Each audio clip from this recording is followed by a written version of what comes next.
yes, I'm late. I was eating. Good morning, good afternoon, good evening. Buckle up. I'm in a very bad mood, which spells problems for DJI, Caddx, and everyone else. And I've also had a drink, so this is really not going to end well. However, good morning, good afternoon, good evening, and hello, and welcome back to the live stream. Yes, it's Sunday night, and it's time to annoy some more vendors. So tonight we're going to talk about why the Avata 2 has some major issues, and frankly it does. Number 2, we're going to talk about how Caddx users are getting fed up of their constant nonsense and failure to fix the issues that they haven't fixed yet, alongside releasing new products like the Film 20, which actually I think is a really nice little drone, but we'll talk about that. Number 3, everything is doing my head in. Why does Ardropilot have to be so fucking annoying to set up? And actually, I'm going to have a bit of a rant how that needs improvement. And we'll talk about anything else that comes along the way. Now, I hope you are all safe and well. I don't know where the desk is. I've literally just walked in. How high is it? Ah, that's high enough. That'll do. Oh, that's the wrong button. We're back. So, I hope you are all safe and well. I hope you've had a good week. I wasted most of a Saturday trying to get a frickin' Ardropilot built up. And I'll be honest, I'm really getting annoyed with how difficult some of these flight stacks are to set up. And I don't mean that they're bad, but I think what it does show, and we'll talk about this in a minute, is just how far along Betaflight has come, because I've spent most of the last 6-7 months just setting up new Betaflight aircraft. And I'll be honest, Betaflight has absolutely nailed getting a new aircraft working. I'm going to say it. They are the epitome today of an open source project, making it easy for the user. Ardropilot, on the other hand, still has all of the EKF nonsense, still has, you've still got to disable the arming button. You've still got to fight. And I haven't built an Ardropilot rig for nearly a year, possibly even over a year. And yet, in that amount of time, I still get minimum throttle errors. Throttle failsafe error after doing the RC calibration. Why? Why has this shit not been fixed yet, is the question I have. Why does the RC center trim on some channels decide to set itself to some random arbitrary number that has F all to do with the actual center? The one thing Lon is confirming, if Lon says this is true, I'll say one thing. The Avata 2 is gob crap in manual.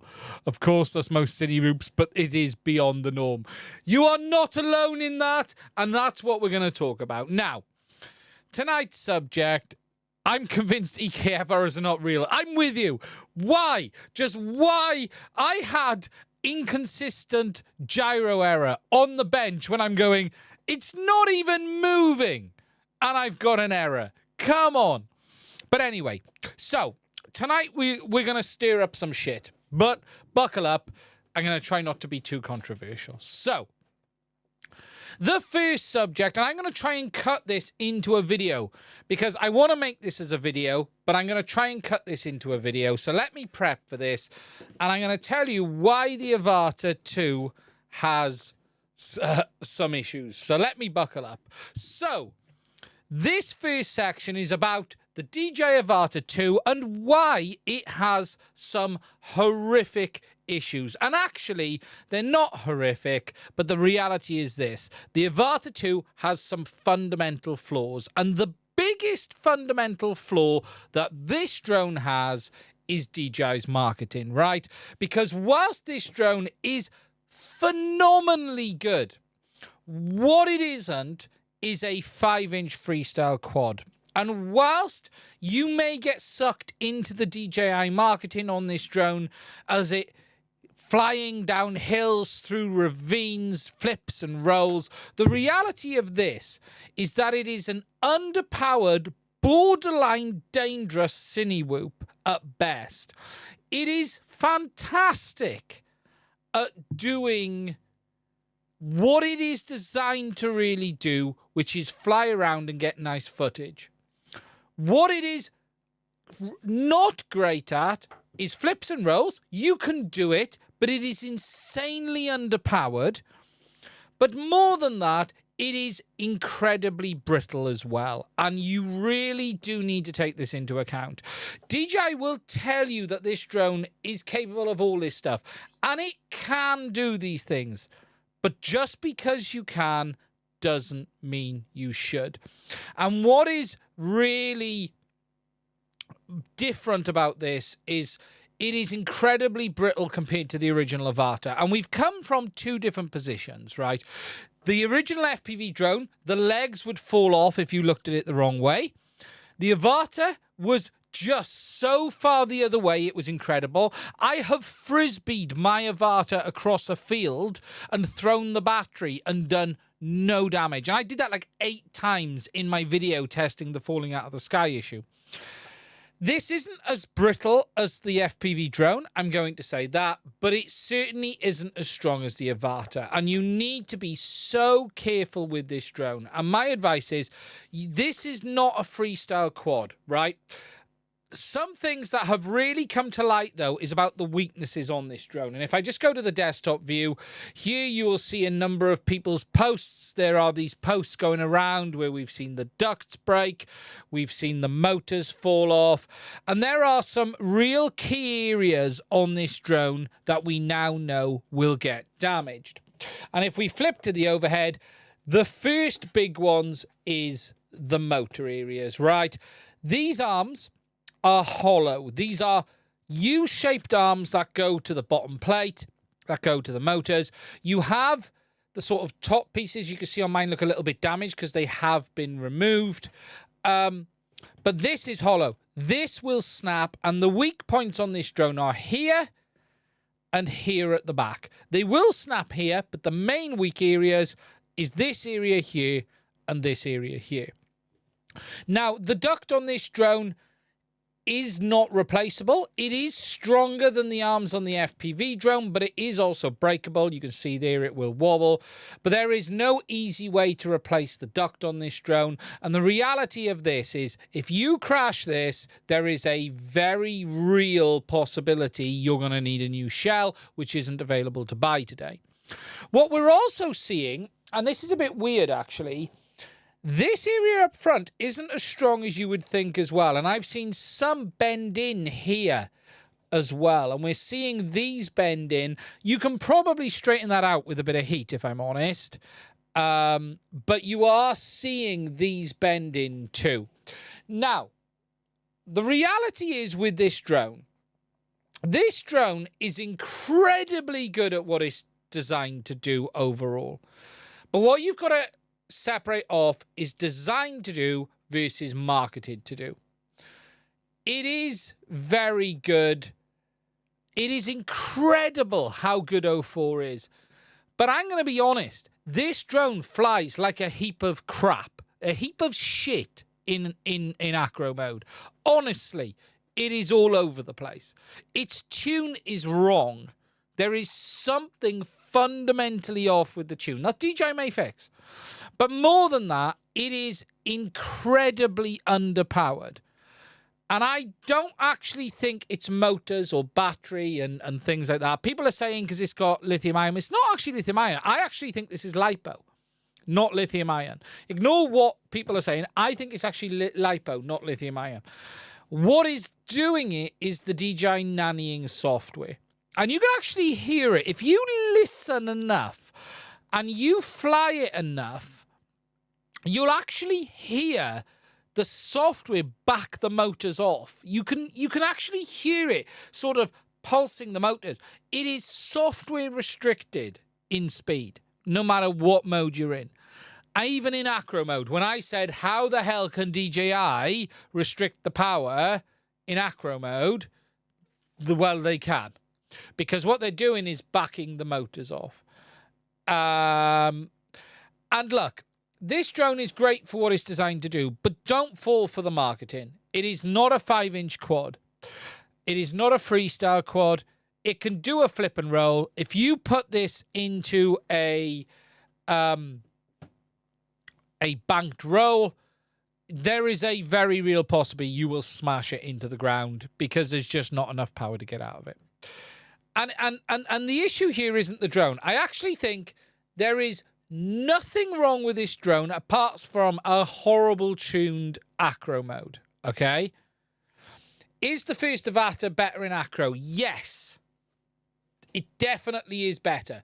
But I also think that's due to the weight difference on the first Avata. Its weight profile is different. This drone is much wider than the original Avata. It wobbles like it's drunk a lot of the time. Other than DJI's tune being slightly off, it's not that I think there's anything wrong with this drone. It's that it's being marketed to the wrong people. Do not buy this if you are looking to buy yourself a freestyle quad. It's that simple. Just don't. There is so much to like about it. The image quality is insanely good in 04. And I mean, I cannot wait if we get this in FPV. I just can't. But the reality is, DJI have not made a better Avata here. It is a better image quality, but as a crashable drone, it just isn't. Now, we are starting to see solutions hit the market, and I do think there's an opportunity here. For instance, I would love to see a CNC bottom shell for this. We haven't seen one today, but I would love to see it. A CNC bottom shell would help a lot with the issues. There are aftermarket solutions coming to light. So, for instance, we do have a few options, okay? There's some nonsense and there's some good stuff. So I have seen this posted online, which is someone's attempt to strengthen it. This just looks complete and utter nonsense. Don't waste your money on it. Whilst it may offer some protection for the ducts, what you're seeing here on the arms is complete brilling BS that isn't going to help a thing. You're seeing here that what's that? That's going to do nothing, right? Let's not pretend it is. Complete and utter trash. Nothing more, nothing less. Okay? This could offer some protection, but the rest of this is bling trash. Don't get caught into this, okay? Now, I have seen one thing that I was quite impressed about, and that was this mod that someone did. And what they did was put this carbon fiber rod along the bottom. Let me just show you here. This, I actually think, does have some legs to it. This should offer some protection, but what it would need, I would like to see a plate with an arm with a plate. I think a CNC version of this with a plate, an arm along there and a plate, and maybe one this side as well, would be better. I think that would be a better solution. But this is probably the best thing that I have seen so far. Okay? The basic reality today, though, is the only thing that really is going to offer some protection is the duct covers. Kendobo's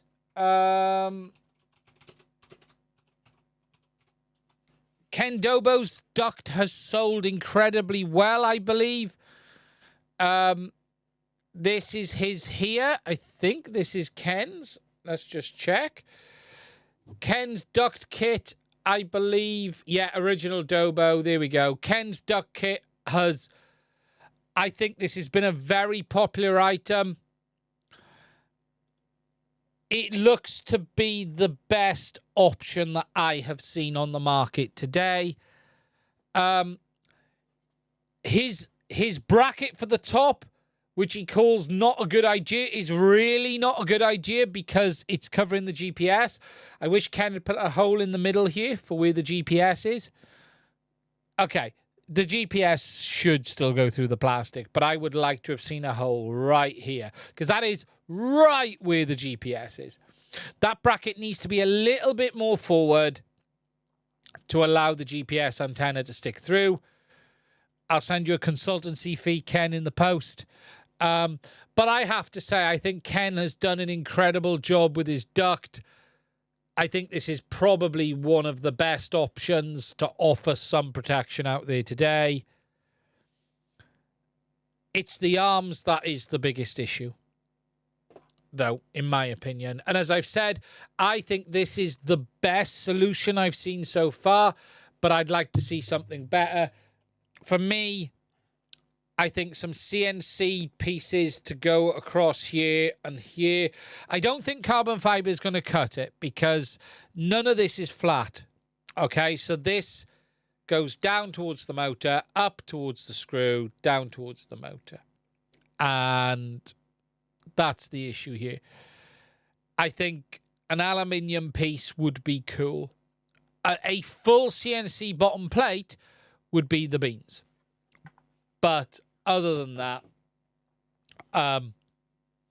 yeah. So, the fundamental issue with the Avata 2 is it is not a frickin' 5-inch freestyle drone. Stop treating it like a 5-inch freestyle drone. Remember, DJI and most of its KOLs are simply trying to sell you a product, and it is fragile, it is brittle. Be careful, look after it. Make sure you buy DJI Care Refresh. Something that I didn't buy. Now, we are also seeing some other silly issues appear. Something that many people just haven't got their heads around is the fact that the goggles are now the main communication link on this drone and not the RC.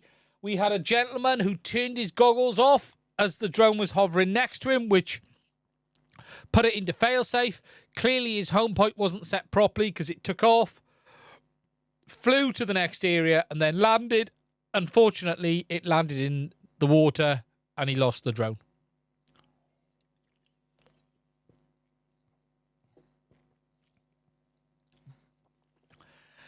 The only thing I will say, Lon, is DJI haven't helped with their marketing. And that's what I will say. Yes, it's user error on every level. It's not a flyaway. But just be aware, the remote talks to the goggles talk to the drone. If the goggles turn off, the drone will enter failsafe. Now, before I move on from the Avata 2, and I will move on from the Avata 2, I have finished my teardown of the FPV remote. 3 parts of the system have now been torn down. There is images for this stuff up on FPV Wiki, for those who don't know. There will be a video coming this week on the remote controller. I have shared it with a select audience already. However, on here, we do have the Goggles 3 section on my FPV Wiki website. And you now have all of the information here for the FCC hacks, the ham how-to, as well as at the bottom, the teardown images from inside the goggles. All of the teardown stuff is here. The video is also linked here with the teardown on for the goggles as well. So we can click on the image and see inside. That's all available there. All of the teardown images are located here, including all of the extra antennas as well.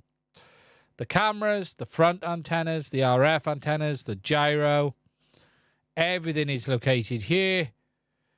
There is also a new section for the FPV Remote version 3 as well.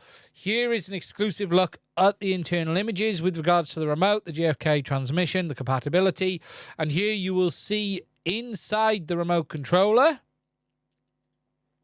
you've got the internal image of the inside of the remote. This will be coming in a video, but this is up on the wiki now as well. Showing just one battery, I may add as well. seeing that Bluetooth chipset that DJI are using, which is the N52810 from Nordic, which is a Bluetooth 6, I think it is, or Bluetooth 5 chipset. I can't remember which one it is off the top of my head. But that is there. They're basically using an off-the-shelf chipset now for the GFK. They've also done away with an STM32, and they're now using Giga devices, ARM-based F415 chipset. I will say this, in this remote controller, DJI have done a lot of cost-cutting. A lot of cost-cutting. The FCK mode hack was for better performance, yes. But yeah, so the images are up. The Goggles 3 have smaller screens. No, they don't. The screen size is the same, Dean. The screen size is not smaller. The field of view is smaller. The screen size is the same. Any update on the FCC hacks for the Avata 2 in EU, UK? Yes, well, my latest video is on that there. So if you use... If you use the ham file, you get FCC power. If you use the FCC hack, you get full power. It is all explained under here in this section here, which explains with this chart what the situation is. It is all here on the wiki. The Goggles 3 have less field of view. The Goggles 3 field of view is basically the same as the Integras. The screen size is the same. DJI haven't changed the screens.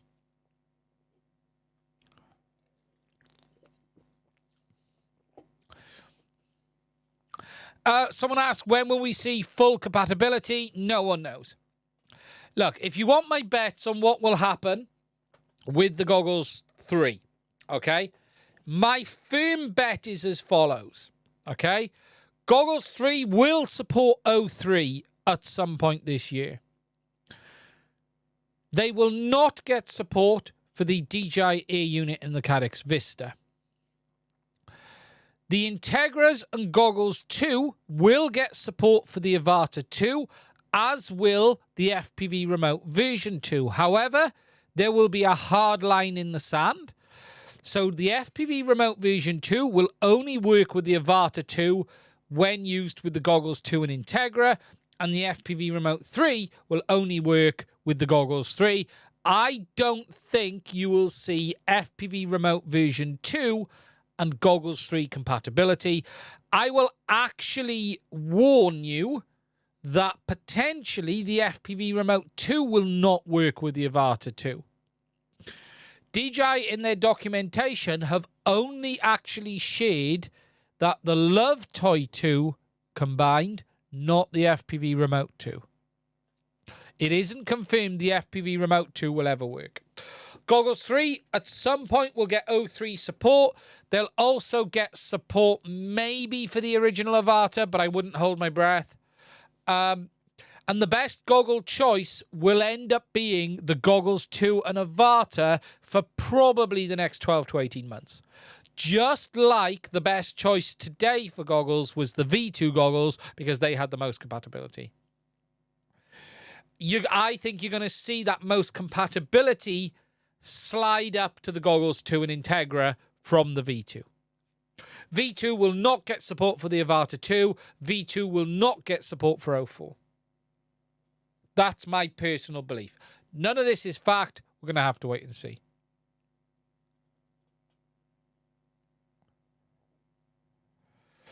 Others argue that since documents don't show the FPV remote, I was going to say, yeah, not so sure. Never. What's not written is not seen. My actual bets are FPV Remote version 2 will work with the Goggles 2 and Integra on the Avata 2. There is technically no reason that remote can't work with the Goggles 3. It's just if DJI choose to rewrite all of their software. We are entering dodgy software rewrite territory. As for when, we just don't know. Today, the financial incentive for DJI is not to make the Goggles 3 compatible with O3 so they can clear stock on the Goggles 2 and Integra. Until that happens, there's no financial incentive for DJI to make the Goggles 3 compatible.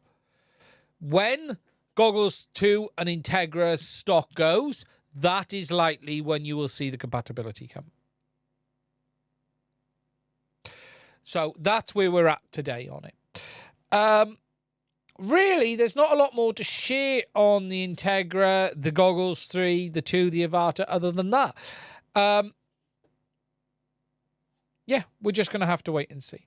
Look, the compatibility is in progress. I know it's in progress because it was there on the pre-release firmware. We've just got to wait for DJI to level up what they want to do and when. Usually, you see an update on DJI's products quite soon after release, but we haven't seen it with this yet. What's my overall opinion on the Avata 2? As a drone, it is probably 85% better than the Avata 1. Its flight time is better. Its image quality is hands down better. 04 is light years ahead of 03. And I don't actually think people quite realize how far ahead it is. It is dramatic when you see them side by side. However, the Avata 2 flies like a bag of crap overall in most modes. And it's fragile. Is it a step forward? Yes, but it is still compromised.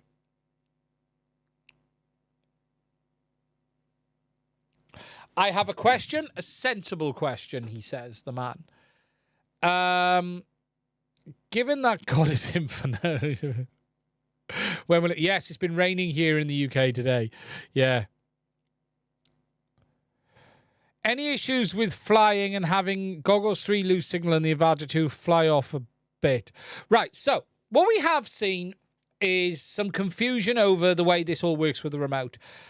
And it is worth understanding that these goggles can now go down to like a 1 megahertz carrier, which will allow the remote signal to continue, but not the video. So it is possible for you to lose video on the goggles, but still have the remote transmission from the goggles make it to the drone. What I would say is this. The second you lose signal on the goggles, release the sticks on the remote, is my advice.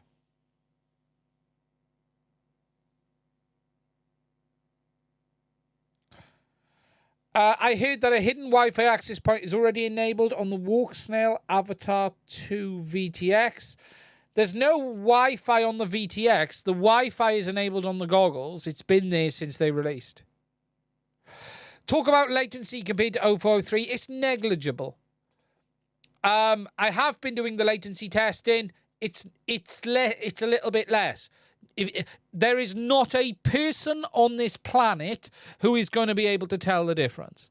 26 to 30 milliseconds. I'm sorry, you're not feeling it. And anyone who says they do is full of crap. Is the latency a little bit less? Yes, a little bit.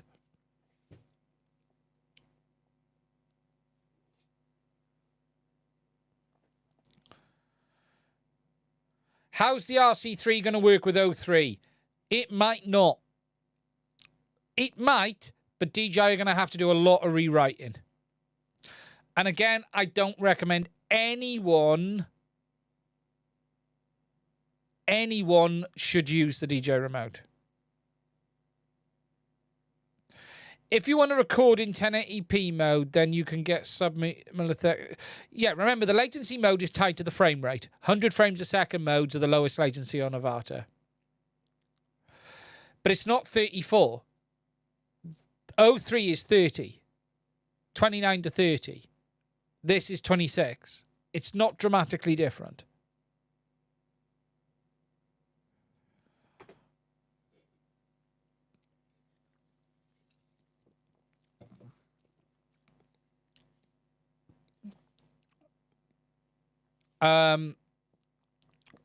It's a little bit. It's still not as low as it was on the Vista or the Air unit.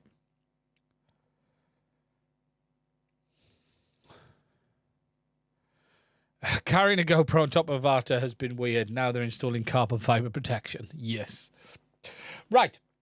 Okay, so that's enough of DJI's bullshit. Yeah. You're starting to see a lot of these get crashed. That I am going to say. Might there be a Avata 2 Mini? Yes, that's what I have suggested. What do you mean when you say it flies like crap? It's all over the place. It wobbles like hell. It's just not tuned particularly well at all, and it's got no power. Have I played with manual rates? Not a lot yet, Lon. No, I haven't had a chance, I'll be honest. But rates is only input control. It's not going to change RC behavior. DJI's rates are only input rates, not main main aircraft behavior.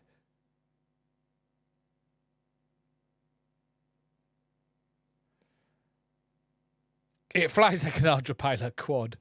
Yeah, yeah. Nah, FPV wasn't this bad.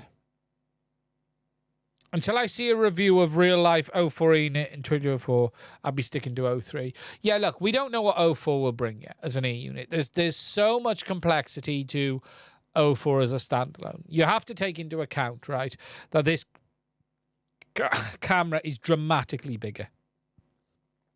And that causes problems.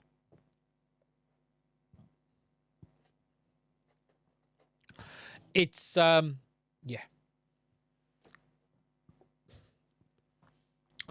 Okay, so before we move on, if you have any questions, put them in the chat below. I will try and answer them.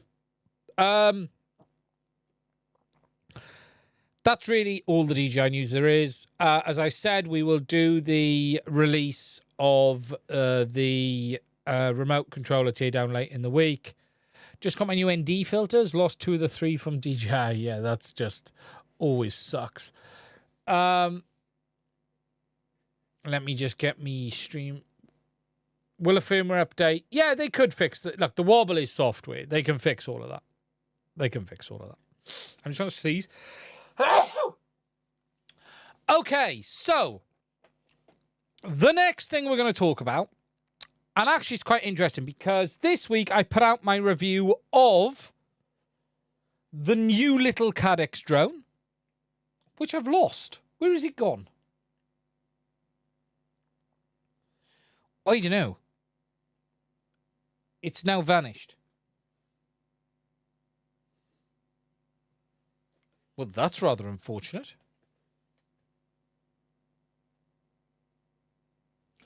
Where's it gone? I don't know.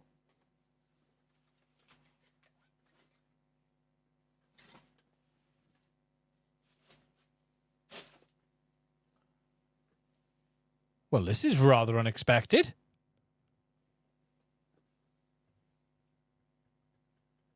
How can it disappear?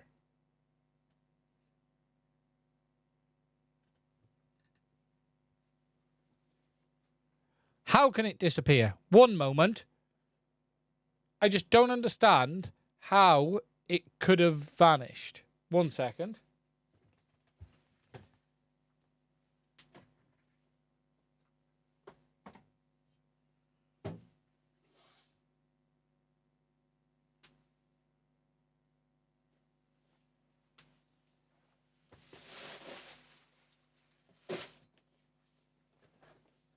I actually picked it up earlier and it's gone.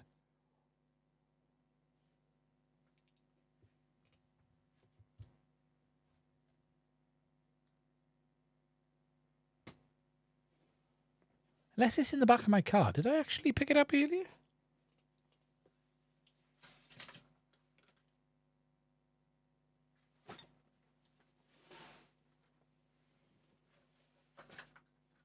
Ha ha! I found it. So yes, Caddx have released this, their new bind and fly quad. Now I actually have to say, okay, from a drone perspective, I've got no complaints. It is quite expensive for what it is, but I will say this. I think Caddx have done an incredible job of taking feedback and delivering a very tidy little product. For those who haven't seen the videos, the reviews, it is their new Go Film 20. It's got the Moonlight VTX installed down the bottom. What's actually really nice about it, though, is the thought that's gone into everything. So, and what I mean is the XT60 is nicely placed. You've got all the access to the avatar a VTX, nice and straightforward. You get to the button there. You've got the SD card slot down there, which is nice and easy to get to. Okay, the USB port for the flight controller is a little bit buried and it's down in there, but you can get to it. But everything overall is really quite nicely laid out. No major complaints about it at all. I think they've done a really nice job on building an aircraft. Now, as I said in my review, I'll criticize them for not including a spare duct because you're going to end up breaking it. It actually flies really well. But what I did find was interesting was the amount of comments I got on that video from people complaining that, yes, it's another product from Caddx FPV, yet they still haven't fixed all of the issues. And we are in this strange position with Caddx right now, where that they have told us that there's a new digital FPV system coming from them mid-year. It ain't going to happen mid-year. Don't even expect to see this before the end of year. That's a reality. Even if it does, it won't work properly, so don't worry about it. But there are just a lot of people who are still complaining that on the Goggles X, we've not had the release of the app. On the goggles, we've not got the zoom out function. Focus mode still doesn't work properly on Avatar HD. And as I showed in the footage last week, Avatar still has some pretty fundamentally strange RF-based issues. And there are a lot of people who are beginning to get fed up with this.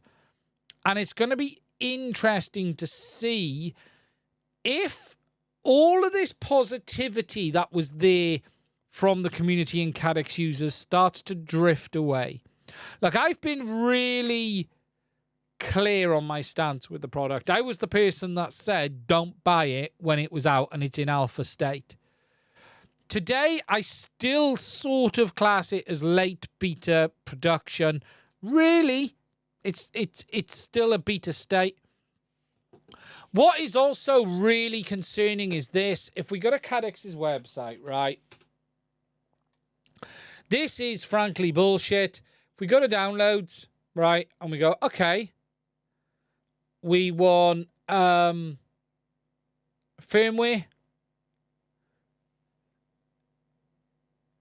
Their latest firmwares are still betas.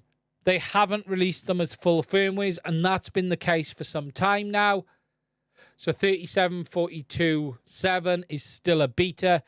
They're just releasing firmwares as betas and not actually releasing them as what they call public stable. That's now public stable. That's beta. This is some grade A nonsense, and it really does need to be resolved. If we look at the firmware update record, which tells us the release notes. So this was released on the 25th of the 3rd, over a month ago on that one. It's getting out of hand. It is getting out of hand, some of this stuff. So what is good to see is if you do look up here, all of the spare parts for the camera pillar and stand part for the GoFilm 20. But there are a lot of people who are commenting and getting tired of Caddx never fixing anything. And here's a prediction. Will the app for the Goggles X release before the new RF system? I would bet no. I've not seen the app.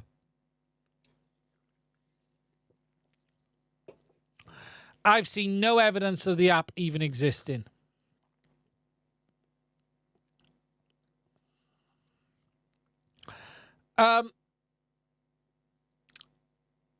Something to say is this.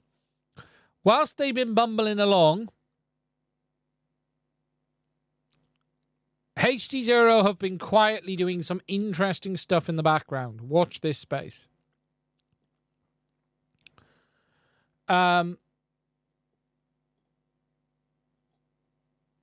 It's going to be interesting to see. Dave C just posted a new video on the HLRC Recon Y6. Never heard of it. Don't know what it is. Let's have a look. I've not...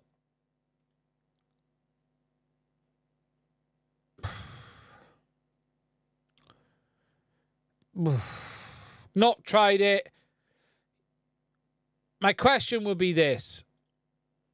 So Dave C... Yeah, Dave C FPV there. They've clearly sent him one to have a look at, have they? Or has he bought it? I don't know. I've not been sent one of these to look at, so I can't comment on it. There's a lot of 3D printed parts there, I see. What is that going to be running? Quite a while since my last video, but I do have something really exciting to share with you. Interesting. It's got GPS built in. We released the Recon Y6. Do we know what? Let's have a look. Do they say what software it's running? Is it Betaflight? I don't know. Is it iNav?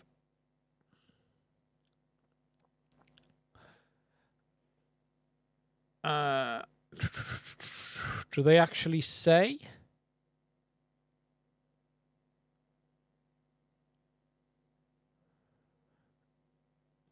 So it's got a custom FC firmware by the look of it. My question is this. What benefits does it bring? Is it interesting? Yes. Definitely. In the end, though, really, what benefit does it bring?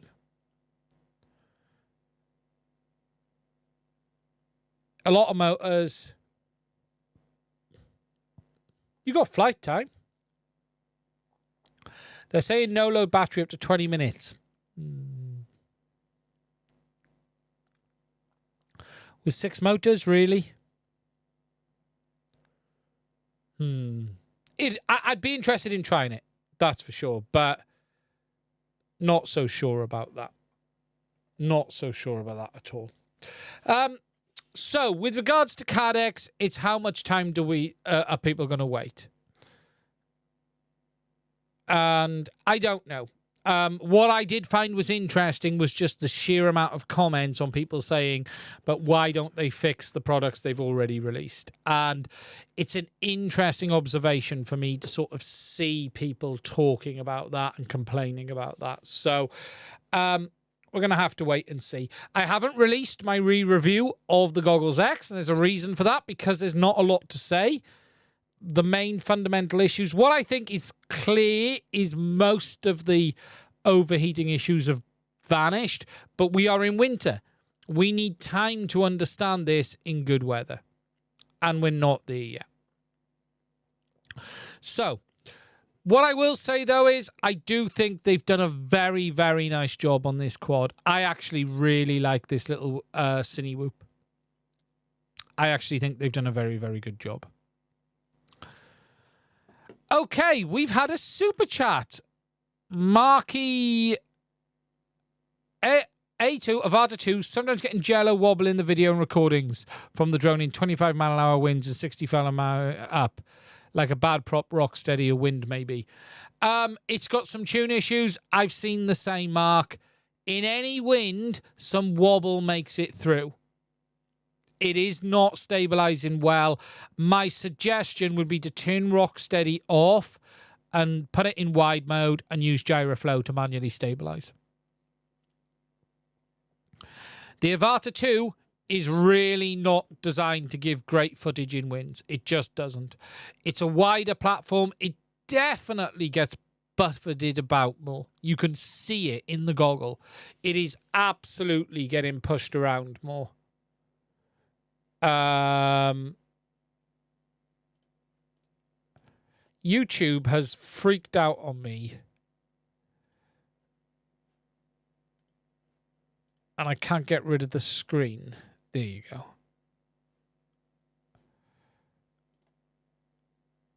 I just had to make someone a moderator and take it off because I couldn't get the menu option off the screen. I think new RF system going to hit the market with new goggles, as an actual Goggles X has had so many issues. I think you might see a revision. I go back to the beginning of the live stream, and I just want to say my friend Avata 2 and Avata 1, and he crashed it today because of underpowered the Avata 2 is. I agree with you. It is. It is dramatically underpowered. Dramatically. Stick with the Avata 3.5. Awesome.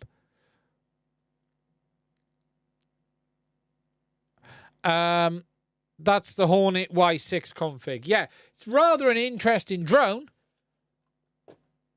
But I do wonder what problem it's fixing.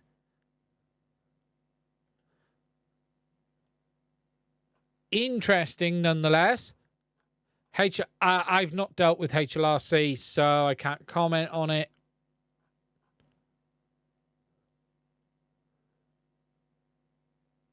Very interesting, nonetheless. It's a lot of motors. It's a lot of motors to damage in a crash. Do I think the Avata 2 can be upgraded by a kit like Axis did? No chance. And that Axis kit was a complete waste of time, in my opinion, as well. Do not buy an Avata and then put an Axis kit on it. Just build yourself a proper FPV drone. My Avata doesn't really have an Acro Mode. It seems to only have normal and sport. You have to enable it via the remote controller screen. So you have to go into the remote controller options and enable Acro. And then you have to enable the ability to go full Acro in another part of the remote controller screen, because otherwise it will limit you to bank angle.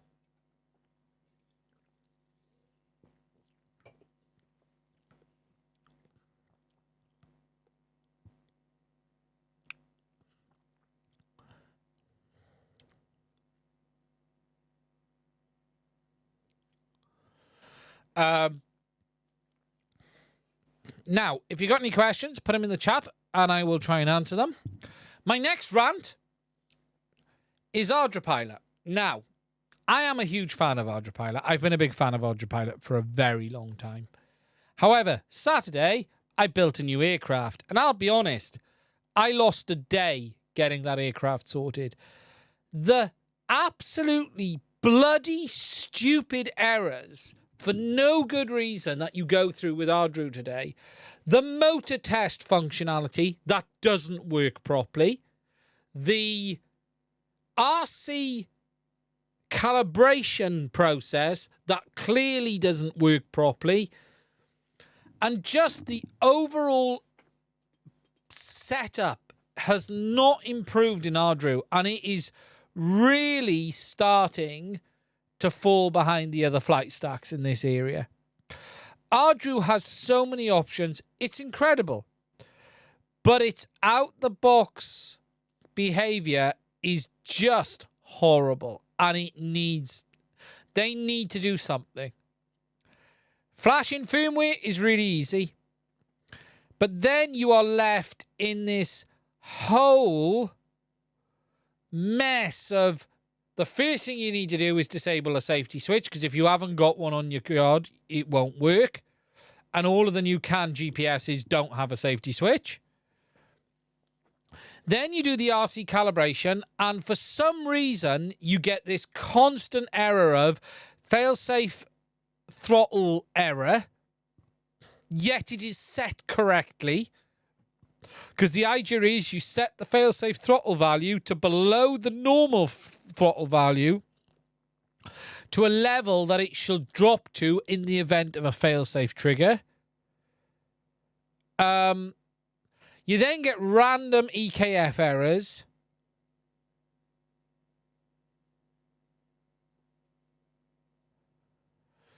It is falling largely behind in this respect. Even just what the initial tune is like on, say, a 450 style quad. Yeah, Ardu needs a better way forward for initial setup.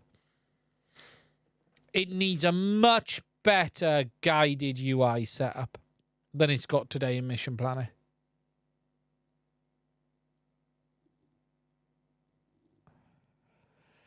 Backwards compatibility from Goggles 3. I spoke about that earlier. There isn't any today.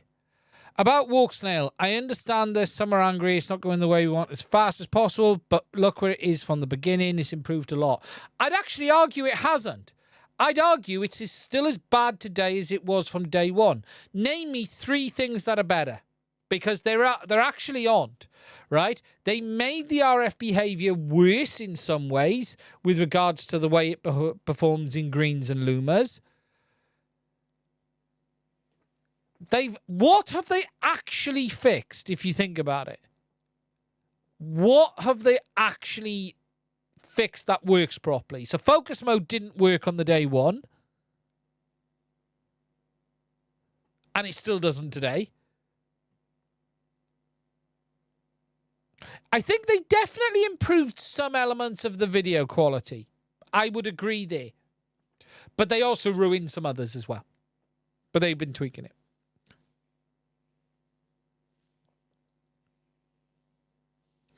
The issue is, this isn't an open source project. This is a vendor trying to sell us something.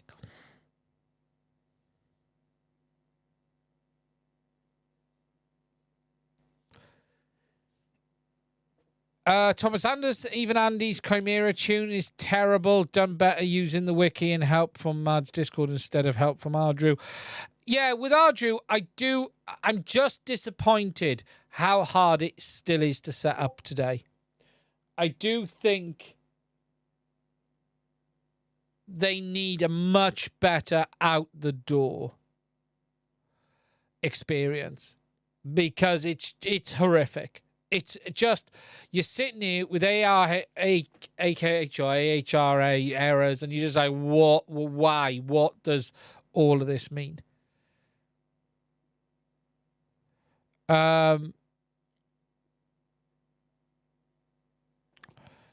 The blocking on grass is still horrid. Have I seen the DJI Integra mod? Now we can mount our own antennas. Would you left them aside? Yes, I've seen the mod.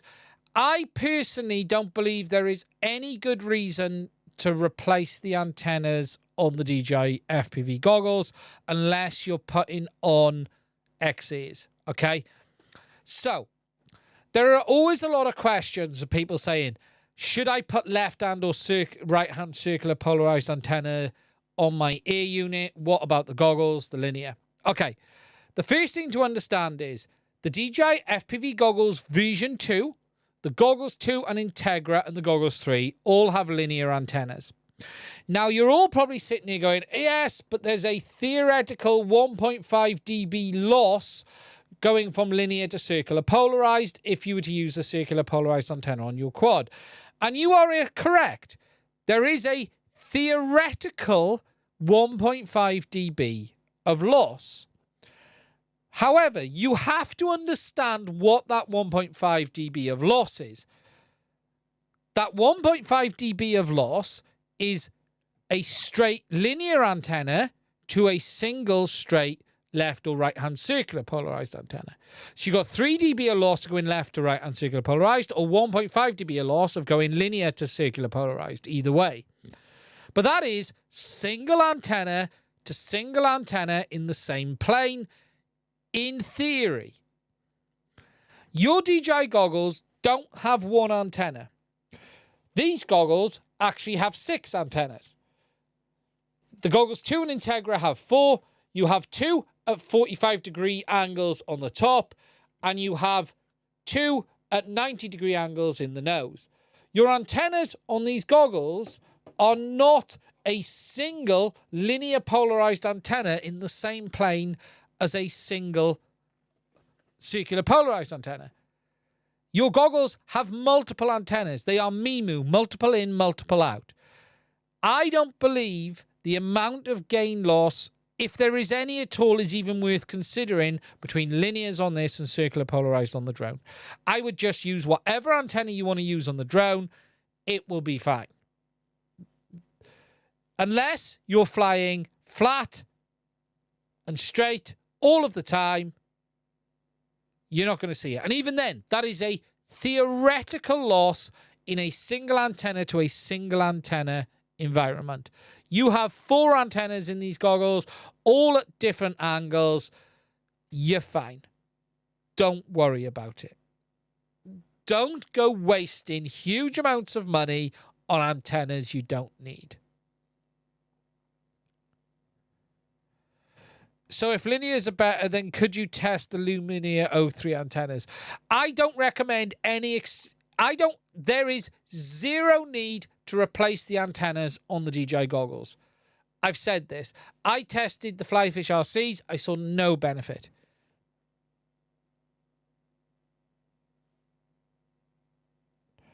I've seen that with reviews of antenna mods. Do big difference between DJI and the aftermarket. There's just... DJIs are already 1.5 to 3.5 dB. The only real benefit you're going to see is if you move to an XA with 10 dB of directional gain. Then, of course, you're going to see a benefit in the front looking ahead position. What's my thoughts on SWR value? Not important today. Most important is efficiency, not just SWR. You'll find most antennas are running around a 2.5 SWR, especially the dual band ones. What is more important is antenna efficiency, because SWR is the amount of power reflected from the antenna. Efficiency is the amount of power the antenna actually converts into RF energy. You can have the lowest SWR in the world, but if the antenna is not efficient, all that power you're putting in is getting wasted away in heat or conductor losses, connection losses within the elements of the antenna. What's by far more important is actual antenna efficiency, the amount of power entering the antenna that then actually gets converted into RF energy, because that's all that's important. And remember, SWR has no impact on receive.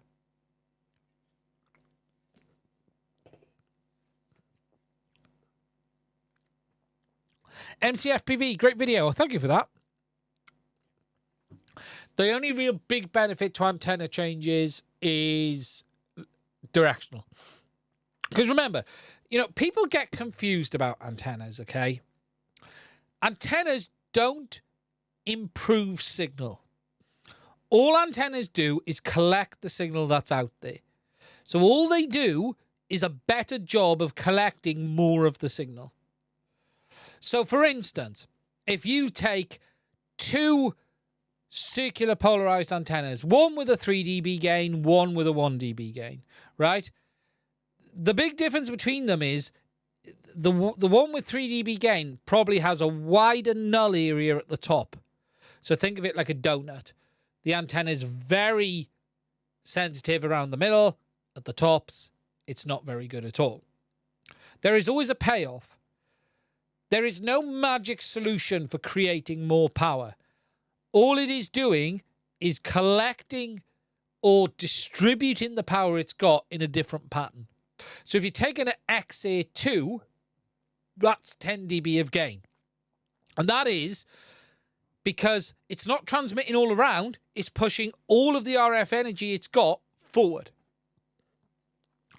So it's, instead of pushing it all the way around like an isotropic antenna, it's just pushing it forward. But it's the same amount of power. It's the same amount of RF. It's just distributing it different. I always explain it as you've got a bag of marbles, right? There's 100 marbles. You can roll them in any direction you want. But if you roll them all towards the person on the other side of the room, then more of them are going to get to him, and that way he's going to have more marbles. And it is the simplest way to think about it. It's like a light bulb. The difference between a torch and a light bulb. They can be the same wattage, it's just one is directing the light one way and one is directing the light all around. Phase array is the way forward.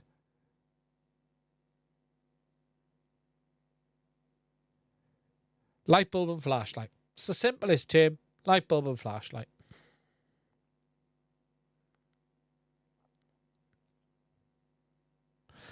Okay. Catching up on the super chats because I've been remembered because Ian F toasted one. Thank you. $4.99. Why some analog cams cost almost as much as digital? Also, why Caddx didn't talk about the Moonlight DVR cam I see on AliExpress. Yeah, Caddx have quietly released their Moonlight VTX and camera kit on its own, actually. It's available on a couple of retailers. It's on AliExpress, but it's also on the Caddx website now as well. And you can get it in the UK too. I don't think they've talked about it because they talked about it when it released originally. So let me just find it. Walksnail Avatar. If I search for Moonlight. They talked about it on the original release. They just haven't spoke about it since. So if you look here, they've released the Moonlight kit. And now the camera and video board kit is available, and there are retailers in the UK with this available in stock now. And the basics are, it's just the DVR board in a separate housing that you can use with the existing VTX.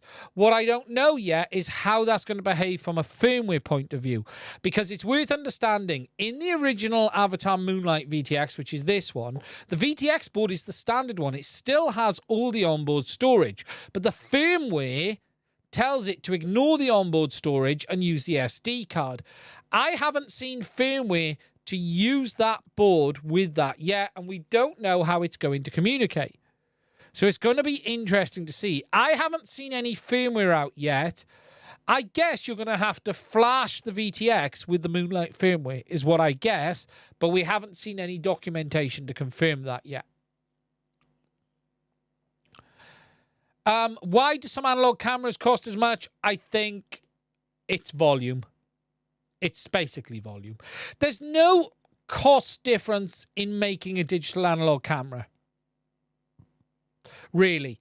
They should be as expensive. The analog should be... In fact, the analog should be dearer than a digital camera, because the analog has to have an ADC to convert the sensor digital data to analog, whereas the digital camera technically doesn't, and it only needs a MIPI conversion or CSI. So in theory, analog cameras should be as expensive as digitals. That's the reality. I still have this Caddx one here I haven't even opened. I should do a review on this. Has anyone tried the Rattle Pro? How good is this? Does anyone know? It's a big camera.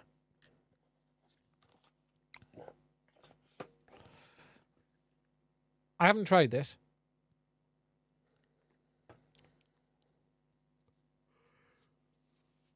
Okay. Podcast 14 Zar. Thank you for that, my friend. You're incredible. What are my thoughts on the A1 versus the A1 Mini? Okay, so I think the A1 Mini, behind me there, you can see it, is a phenomenal printer. Ugh, wrong button.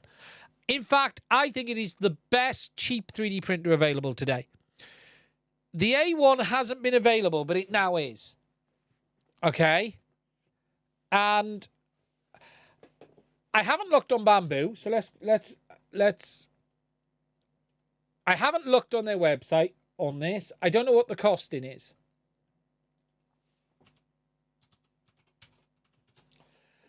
I haven't seen what the it keeps taking me to the forum. Come on, get off. Right, okay. So I never reviewed the A1. The A1 is currently £369 in the UK.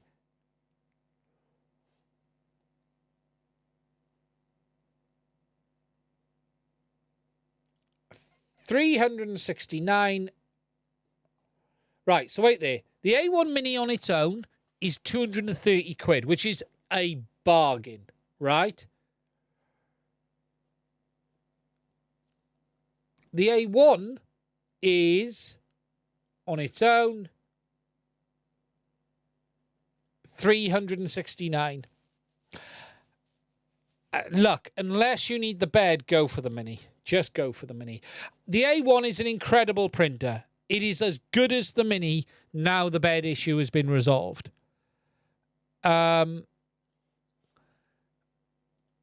there are a lot of good printers out there that people recommend in this category that I haven't tried, okay? There is the Sovol, which people say is brilliant.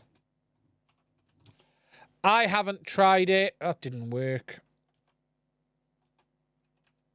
The Sovol SV6. There are a lot of people who say this is a fantastic printer for the money. I've not tried it. I can't comment myself. I've actually stopped taking some 3D printer reviews a minute just because I haven't had time. There are lots of people that say this is a lot of printer for the money. How much is it in the UK, just as a matter of interest? No.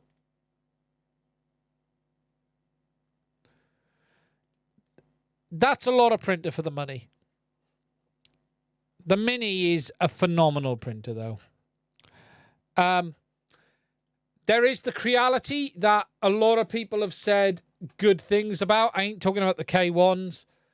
We are talking about the Ender 3 version 3. I was actually meant to be being sent one of these to review, and my Creality rep has left, so it never turned up. So I can't really comment on this. What do I think of the K1C? The K1C is the better printer between the K1 and the K1C. The K1C is better. I have four Creality printers in here. The K1 series overall has worked very well for me. But I would probably still recommend the Bamboo. I'll be honest. This is an interesting one. The Ender 3 Vision 3 Plus. A lot of people were saying this is a very good printer. I've not tried it. I can't comment. I just don't know what this is like, the Vision 3. You got the Vision 3 and the Vision 3 Plus, I may add. I've not tried it. I was meant to get one sent, but it just didn't arrive.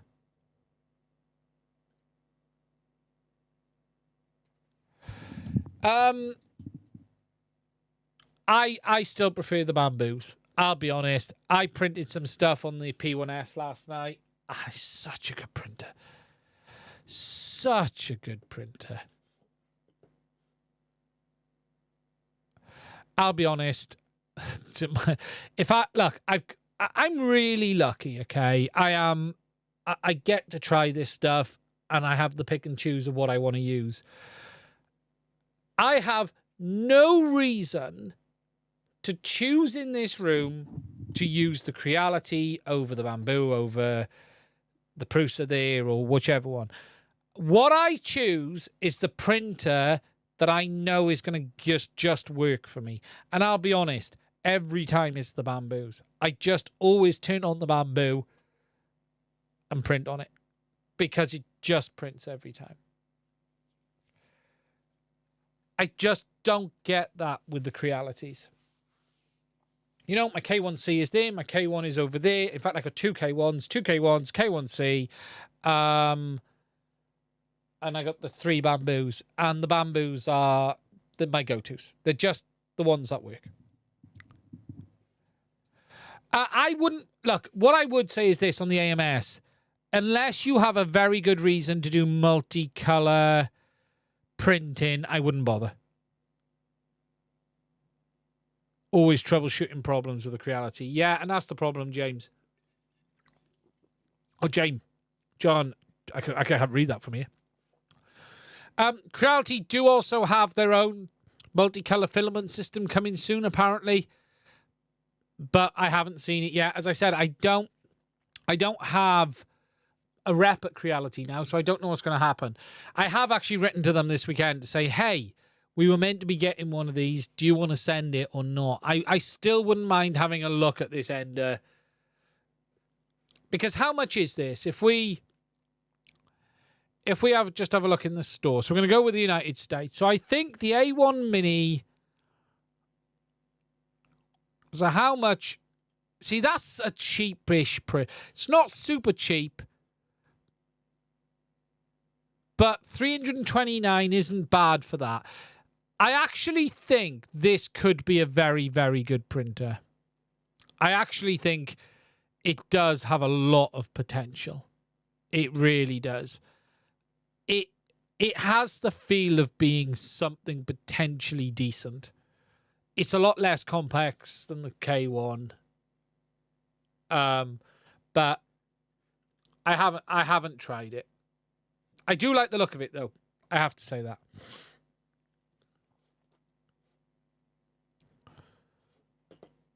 Okay, so just catching down on the questions. Artillery's been good. Yes, not a bad unit. Looks on everything, still saying garbage inside. Creality need to up their game. That's for sure. I don't think I'm their most popular person after I called them out on their bullshit over the extruder on the K1C. The bamboo, I just choose the bamboo every time. I printed my daughter a mask last night from one of her favourite singers. She listens to this singer who wears a strange face mask. Don't ask. I give up. Anyway, I was asked to print this face mask, and it come out phenomenal. When am I getting the Afterburner out? I flew it a couple of weeks ago when I was doing the review of the GoPro, the GoPro 9, but I haven't flown it since. You got a wicked tune.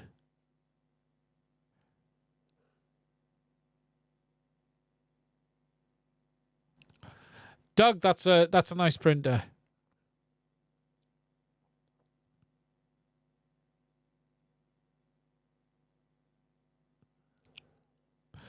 Elgato N4 Pro. Yeah. I have been looking at, I tell you something I have been looking at. I have been looking for what is a good DIY CNC machine. And this still seems to be a part of the market that hasn't come on. And I've been looking for sort of desktop CNC machines. Now, I don't know if there's a lot of bloody nonsense around this thing, which is this Carvana, I think it is, CNC, this thing. Every time I've searched for this thing comes up as being like this ultimate machine. And I can't figure out if it is just an entire marketing scam or is there really something good about this. It looks incredibly interesting. But I am sort of in the market for something that would be very good as a CNC. But this gives me creepy vibes. This really does give me creepy vibes the more I've looked at it.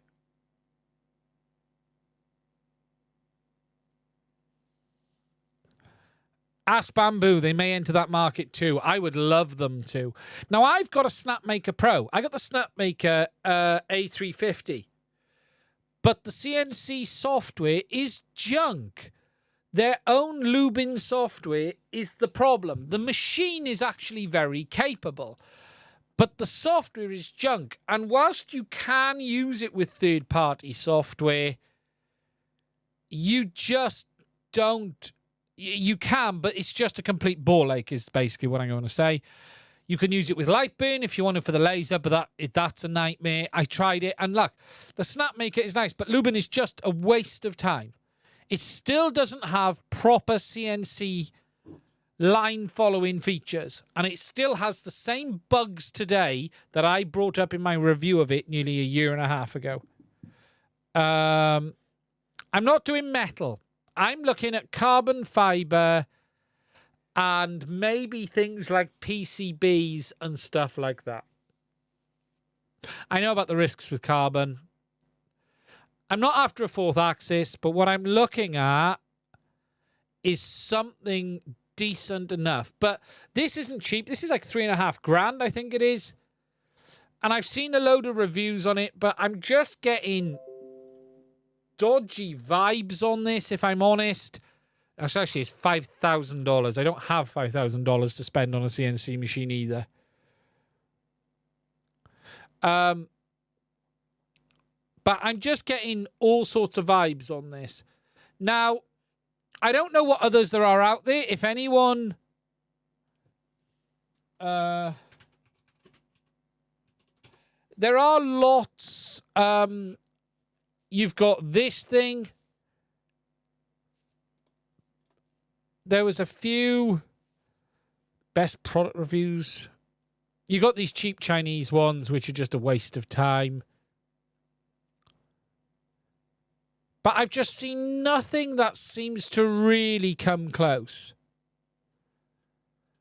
You know, you've got this, the original Workbee Z1, which looks quite interesting. Very much based on 3D printer technology.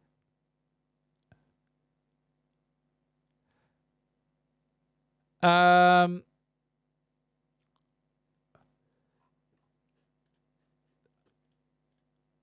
don't know what we've got here. CNC routers. So what we got here? Fox Allen. So you've got this one here. Definite improvement in manuals. Still not awesome, but better. Okay, that's cool, Lon. I'll have to have a play with it myself. What have you set it at? 8, 8, and 6. Okay, I'll remember that. Dodgy vibe praises like they are 10% of why I'm watching this stream. Yeah, I'm actually going to reach out to them. I would love to review it. They can even have it back. I don't care. I would love to try it. They ain't going to send me, though. This does look interesting. You've got these here as well, but I just don't know what these are like. Any thoughts on solid-state humidifiers? How do you keep your TPU dry? I don't. I let it get wet and just print it anyway. Hasn't Creality or Sovol or one of them Chinese printer manufacturers announced a desktop CNC? I thought I scrolled something over a week or so. I haven't seen anything. I know Creality do a lot of laser engravers, but I haven't seen anything else.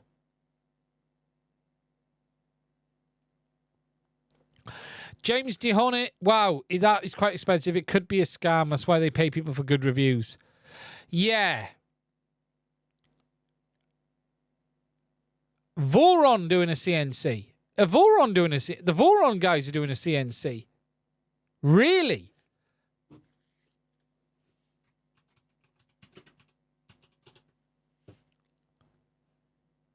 Have I missed something?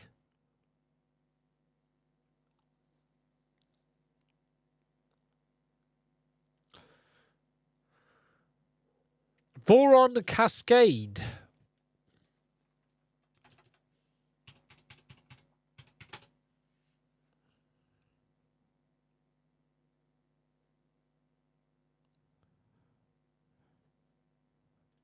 Let's have a look at this. Okay, so it's a customized unit, but is there a link to it anyway on the website or something? Voron Designs on X. Let's just have a look.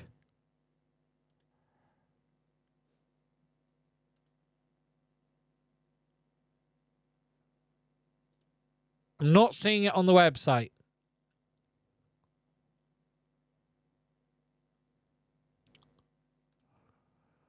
So I'm guessing it's not actually out yet, is it? Introducing Voron Cascade. Here we go. Voron's new CNC with 275, 220 by 90 usable area. Come and take a look at our booth. Official release late 2024. Hello. Hello. Okay, so now we have a community-based project. Am I right? Is that the community-based project? Voron Design, I assume, is the community-based project.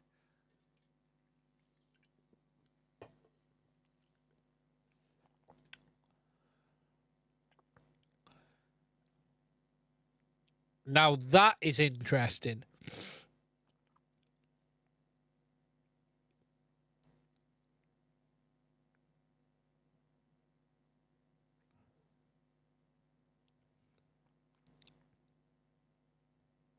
I just pre-ordered the FrSky X20RS with text-to-speech function. I can only imagine what I'll be typing in. Wow. This looks cool. This looks very cool. Look at that motor. Look at the size of that.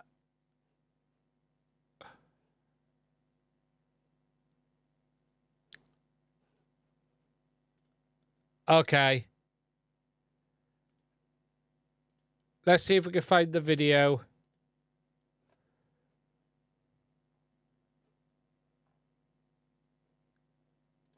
So we do have a video from someone. Let's just have a look at this. Wait for the price. I'm less worried about the price if it actually works. Wow, look at the motor on that. Look at the motor on it. It is designed, trying to be embodied. That is a beast of a piece of kit. Yeah, the spindle. That is a beast of a piece of kit. Look at all of the gear on that.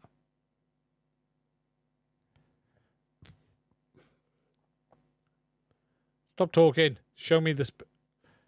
Just look at all of the gear.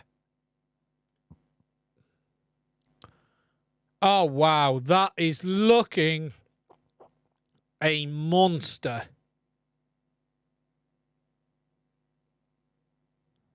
Set to be about 3K, but HUD and kits get down to 2K. 3K isn't bad for a CNC. This could be game-changing for FPV. This, because, you know, one thing we're lacking is good CNCs. This is cool. This is very, very cool indeed.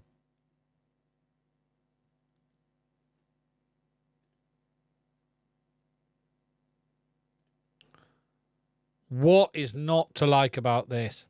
Wow, I'm impressed. Thank you for that. That solved my problem. I wasn't looking today.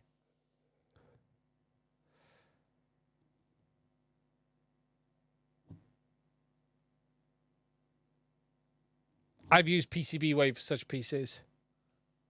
That is awesome. That is very, very cool. That is very, very cool indeed. Right, guys. I'm going to... Last 10 minutes is question and answers. So if you have any specific questions on anything, please do put it in the chat now and I will try and answer it. Is there anything I was meant to talk about? Let me just check the title. Let me just make sure I haven't forgotten nothing. What next for radios? That is the last subject. And actually, this will be a great one while I wait for some questions to come in. So, I was thinking, and I was talking about this on my Discord server. We've hit in 2023 a bit of a plateau on RC radios. And I've just been sitting here and thinking of, what is it we would like to see next in radio gear? Because obviously, HDX has taken over like Express ELRS has with regards to radios. Well, actually, Express ELRS has taken over like HDX, like OpenTX. I've been spending quite a bit of time with the FrSky X18, which I actually think is a really nice radio. And I've just sitting here thinking, what is going to be next for radios? Because last year we saw the release of, say, for instance, the Radiomaster TX16S Mark II, the Boxer, the Pocket, the Zorro. We've had the Jumper T20, T16. We've seen all of these radios come up that are all running the same software. They've basically all got the same features. And for me, I've been sitting here thinking, what next in a radio? And I've been racking my head about this. And I've actually been thinking, and I've had some ideas because I think it's time that we really pushed forward. Now, one of the things that's been holding radios back, especially in OpenTX, EdgeTX, is the the SoC. The stacks don't support the H7 yet. That is coming in the future. So today they support the F4 and the F7, but they don't support the H7. That is coming in the near future, which will be a big step forward in available horsepower, dual-core CPU, 400 megahertz, more RAM, far larger than the others. And I've just been sitting here thinking, well, what would I like to see? And for me, it's no longer now going to be about copy and paste hardware. I think it's time we really start to see things with regards to screen usage move on. You know, here's a thought I had today. I would love these radios to have a built-in 5.8 gigahertz analyzer so you can see what channels are available. So again, a dedicated 5 gigahertz RF receiving chipset to do a band scan. So your TX16S, you can put it into that RF mode and almost have like a spectrum analysis of the band of what's going on. That would be incredibly handy. We have it in our analog modules, but digital users generally don't.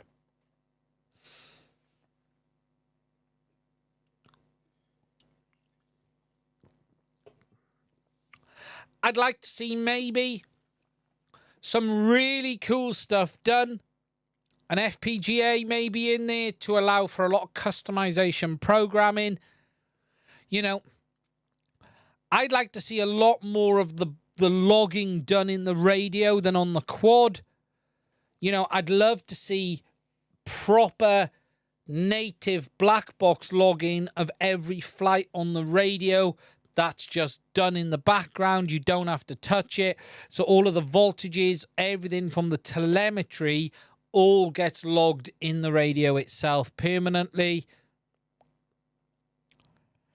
I think it's going to be interesting this year to see where radios go, because we've not really taken advantage of the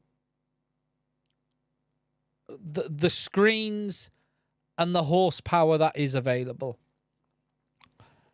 I actually, and I'm going to say something controversial, I actually would like to see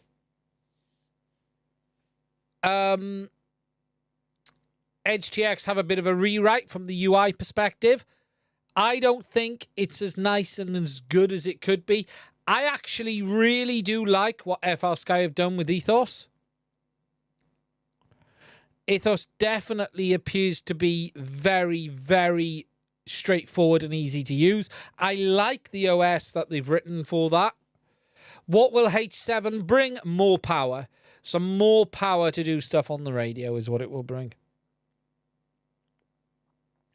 But it is interesting because it's going to be hard this year for radio manufacturers to find something new to sell us, because 2023 was the year of everything in radios. 1 watt express ELRS became the norm.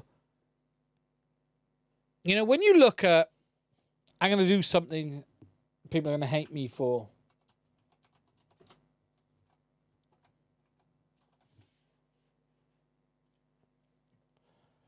I'll go to hell for this.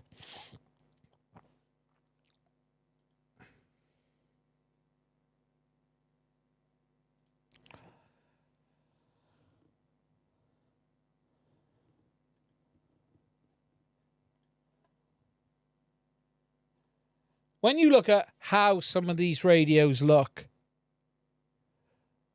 these are really good-looking handsets and a lot more feature-rich from like how the UI looks and stuff.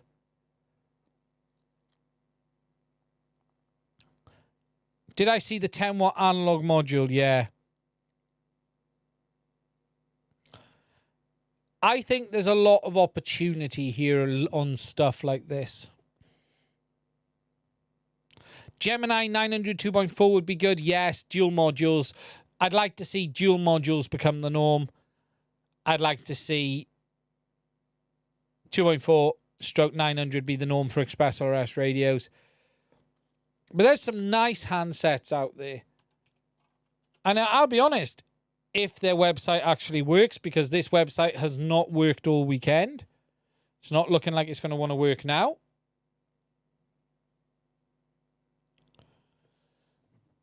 No, it doesn't.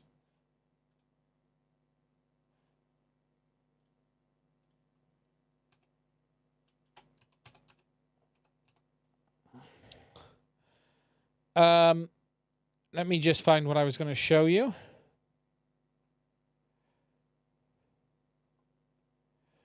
Where is it?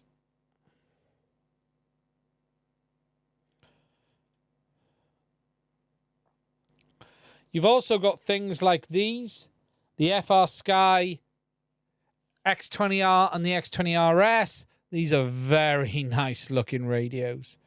Very nice looking radios. I think there's a lot of opportunity yet within our radios. I really do. But it got me thinking of what would we like to see in 2024?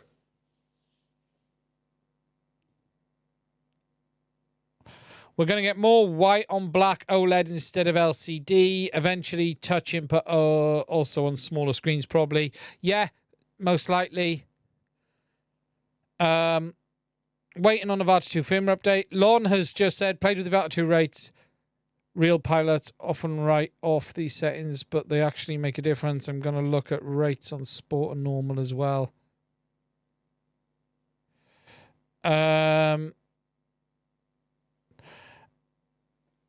It's just got me thinking on what we would like to see this year, because it has been quiet. If you actually think about it, we are in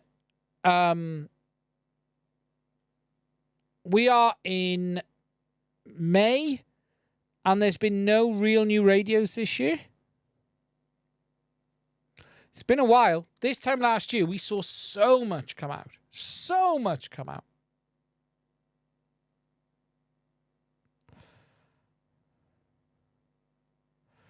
I got a picture from Jumper T15. Can't share pic here. It's from a Chinese website. Jumper T15. Not heard of that one.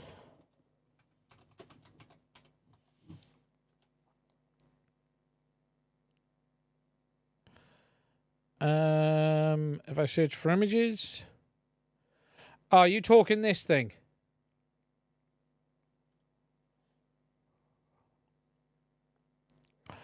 Fatfish T16. Yeah, who are Fatfish? This Fatfish RC seems to have appeared from nowhere as well. You can see their targets have been added to HDZero based on Horus target. Do we have any pictures of this Fatfish T16? Is this it here? No. Is that it? I don't think it is. F16. Sorry, F16.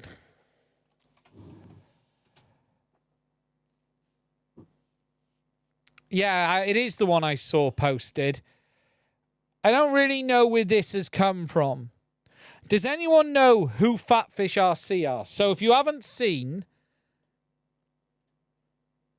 this radio seems to have appeared. Right, let's just get this here. HDZero, built-in Express LRS, high brightness display. So we've got this new radio, right? The Fatfish F16. It's got a module bay on the back. HDZero, obviously. It looks like it's got a video receiver built in.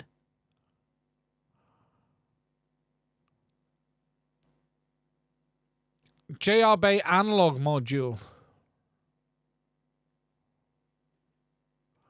Is that what they just said? I missed that. Right there. Ah, yes. Look at that. JRB analog module. Missed that. Yes. So someone is flying it there with their analog module in the back.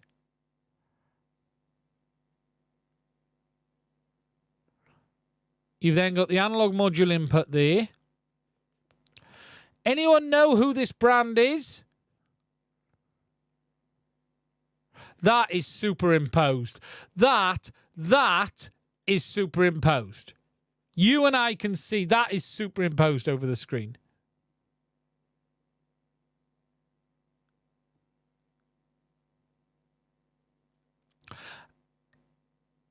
I wonder, has this got official Express ELRS support? I haven't seen anything.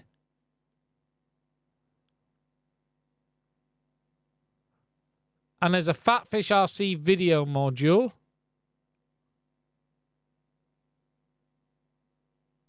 They have been donated to the project. Okay, there you go. That's my answer. If they can't say no, then it's yes, is the answer.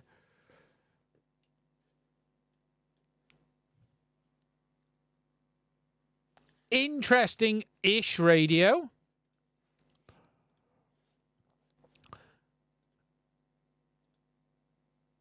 It also seems to exist on Makerfire. So it's here. Can you actually buy it? Is it in stock? It does appear to be in stock.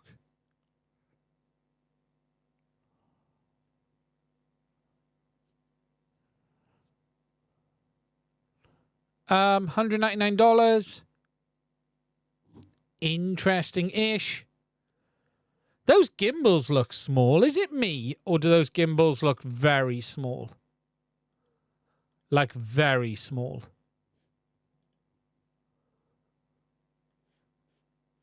They look tiny. They actually look really, really small. Could be me.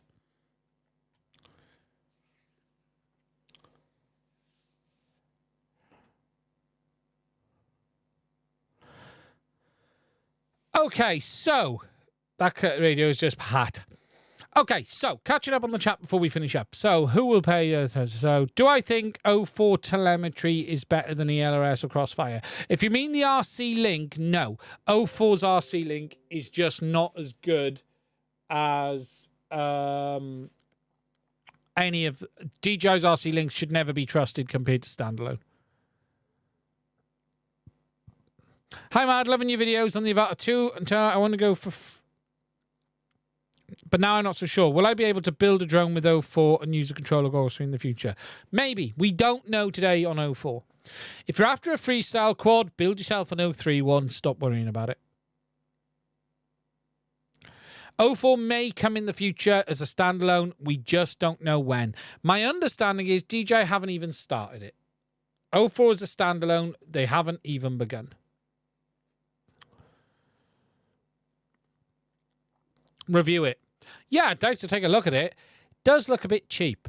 There are elements of this radio that look very, very cheap. If I look at this radio, right, so the position of them looks absolutely horrible, okay? So the position of those sliders does not look great. 2 switches on the corners parallel to each other is asking for problems. Because you're going to accidentally flick one instead of the other. They are not separate. They are not side by side. They're basically staggered one in front of the other. These gimbals do look very, very small. Very, very small. These buttons along here are almost impossible to use on the Boxer.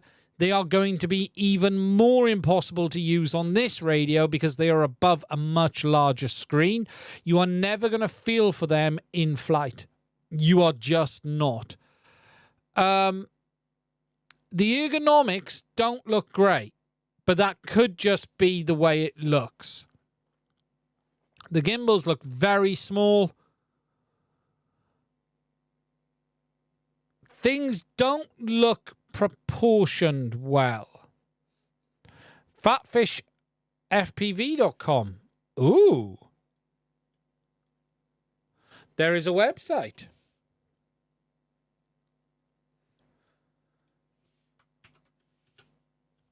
Let's have a look. There is apparently... here we are. Okay, so here is a bit more. 1100 nits display. That is interesting. High brightness display, FPV flight screen, personalized painting section. Interesting. They have Express LRS and HTX logos, which is good to see. Okay. Built-in module, Express LRS, or 4-in-1. They don't say the RF output. If we click learn more, can we find out the details? So the F16 Express LRS, half a watt. 4-in-1, 20 dB. It's even less, 250. Okay, so half a watt Express LRS. Okay. That shell looks horrible there. Detachable T antenna. Okay, HTX. Enlarged battery compartment. Good to see. Built-in Express LRS. QC3 charging. Okay, it's nice to see. Dual interface, one-click switching. Okay.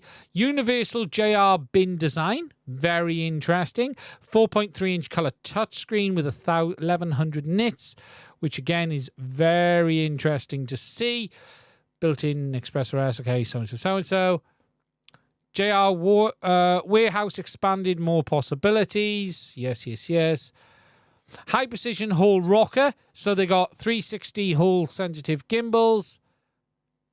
Long lasting battery life and large battery compartment. That is a huge compartment. Easily replaceable antenna. Top mounted connector. Simulator. Upgrading Express LRS. QC bottom charging. 2 USBs again. That does annoy me, having 2 separate USB ports. I do wish someone would do a bit more effort into that. The ergonomics on this don't look great. And look, a few things they should have done. Number one, right? If you're designing a new radio, you would have made that compatible with Radio Master, because that way you could get people to upgrade to the CNC gimbals without you having to do any of the work to do it. I would today intentionally, if I was making a radio, make it Radio Master gimbal compatible. That would just be the norm for me, because you've got upgrades available to the community out there ready to go. As I said, the sliders on the side don't look particularly well positioned. And these buttons along here, depending on how countersunk or high sunk they are going to be very hard to get to. I think I could be wrong. It could be a very, very good radio. That's just some initial thoughts based on what I've seen so far. Very interesting, though. Very interesting indeed.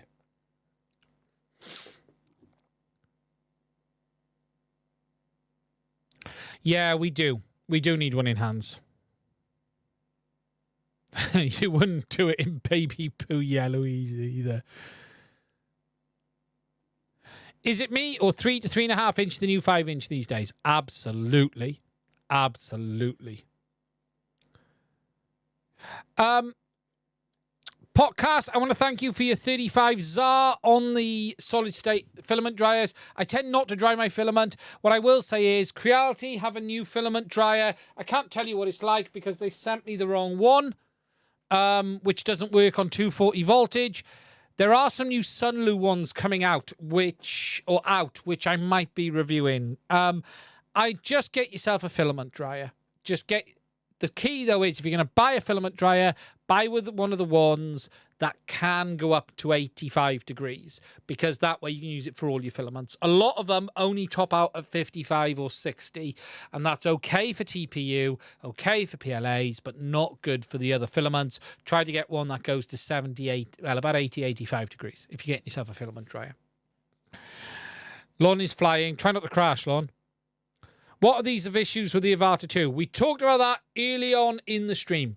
Right, gentlemen and everyone, I want to say a massive thank you to everyone who supported the channel with the super chats tonight. I want to say thank you to everyone for spending some time with me. I am going to wrap this one up there. Stay safe. Look after yourself. We will be back maybe the same time, same place next week.